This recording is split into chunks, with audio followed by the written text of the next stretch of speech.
చేసినప్పుడు ఈ విషయం సంఘానికి అందింది.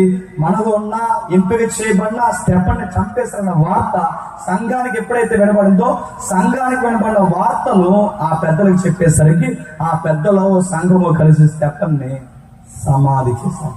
ఇలా సమాధి చేసి మళ్ళీ ఊళ్ళోకి వచ్చారో లేదో, ఆ సమాధి కార్యక్రమం ఇంకా ఆరకముందే, ఆ సమాధి ఇంకా పచ్చిగా ఉండగానే మళ్ళీ ఓక దుమ్ముడిగా అందరూ మత పెద్దలు గవర్నమెంట్ కలిసి సంఘం మీద పడిపోయింది. చూస్తారు ఒకసారి ఎక్కడ 8వ అధ్యాయం మొదలు వచ్చిన.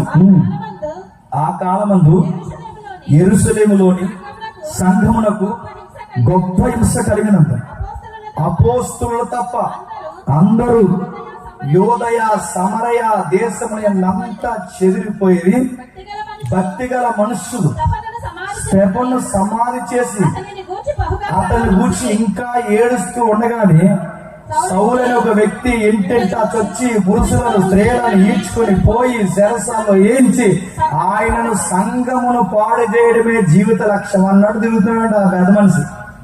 మీకు అర్థమవుతుందా? సంఘంలో యాక్టివ్గా ఉన్న వాడిని రాలిచ్చి కూడా చంపేస్తారు. సంఘం కాస్త యూనిటీగా కూర్చుంది అనుకుంటే ఇప్పుడు మతోన్మాదులు గవర్నమెంట్ కలిసి కూడా ఎవరి మీద యాక్షన్ తీసుకున్నారంట? సంఘం మీద. ఇందులో కొంతమందికి ఏదో అధికార పత్రాలు, కొత్త నోటిఫికేషన్